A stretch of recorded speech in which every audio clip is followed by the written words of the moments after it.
ఇప్పుడు మనం సంఘం ఘాటు దగ్గర వెనక్కి వచ్చింది సంఘం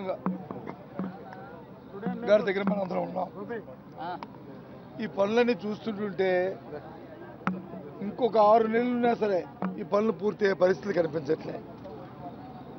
పుష్కరాలు అనేది ఏదో 10 రోజుల ముందు మనం ప్రారంభించిన వ్యవహారం కాదు. రాష్ట్ర ప్రభుత్వం అట్టహాసంగా ఆర్భాటంగా ఢిల్లీకి కూడా పోయి ప్రధానమంత్రి గారిని పిలిచి, రాష్ట్రపతి గారిని పిలిచి, కేంద్ర మంత్రులు పిలిచి కార్యక్రమాన్ని ఆయన తలపెట్టారు. సంతోషమే, ఏదో కార్యక్రమం జరుగుతుంది, పిలుస్తున్నామని. దానికి తగ్గట్లు ఏర్పాట్లు చేసుకోవాల్సిన పరిస్థితి ఉంది. ఈ ప్రభుత్వానికి ఆ కార్యక్రమం లేదు.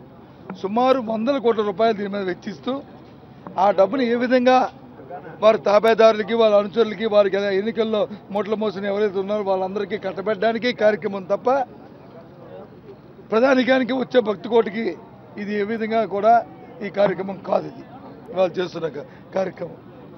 నేను ఆ పుష్కరుని ప్రార్థిస్తున్నాను. ఏదైతే గోదావరి పుష్కరాల్లో జరిగిన అఘాయిత్యం ఏదైతుందో, ఏదైతే అన్యాయంగా బలైపోయినారో, దయచేసి ఈసారి కూడా అలాంటి జరగకుండా బాబు దేవుడా కాపాడు. ఎందుకంటే ఈ ప్రభుత్వానికి ఆ కాపాడే శక్తి కానీ, ఆ కాపాడే ఆలోచన కానీ అవి ఎంతసేపు వీళ్ళు సొంత ఆర్భాటం కోసం, సొంత స్వలాభం కోసం చేస్తున్న ఈ కార్యక్రమాలు చూడండి ఏ రకంగా అవుతుందో చూడండి. ఈ రకంగా ఇక్కడ ఈ సంగమం ఘాటికి ఇది పవిత్ర సంగమం అని పెట్టి మరి పబ్లిసిటీ చేసి మరి వేలాది మంది భక్తులు ఇక్కడికి వస్తే ఏ రకంగా వాళ్ళు పుష్కరంలో ఈ నదిలో స్నానం చేస్తారు, ఏ విధంగా వాళ్ళకి సౌకర్యాలు ఉంటాయి, ఏ విధంగా కార్యక్రమాలు ఉంటాయి. వారికి కార్యక్రమం చేసే ఆలోచన కానీ, వచ్చిన వాళ్ళకి సౌకర్యం చేసే ఆలోచన కానీ ఇవి కూడా లేవు. ఎంతసేపు కూడా చూస్తున్నాం. కానీ లేకపోతే విగ్రహాలు కొట్టడం, కొవ్వుళ్ళు కొట్టడం, లేకపోతే ఏదో కార్యక్రమం చేయడం. ఇది పుష్కరాలు అంటే పవిత్రమైన రోజుల్లో ప్రజలందరూ వచ్చి పుష్కరంలో స్నానం చేస్తూ దేవాలయాలకు పోయి, వాళ్ళకి నచ్చిన దేవాలయాలకు పోయి అక్కడ వచ్చి వారి పూజలు పురస్కారాలు చేసుకుని పితృదేవులకు వచ్చి వారు పిండం పెట్టుకుని వారి కార్యక్రమం చేసుకునే ఒక పవిత్ర దినాలు అవి.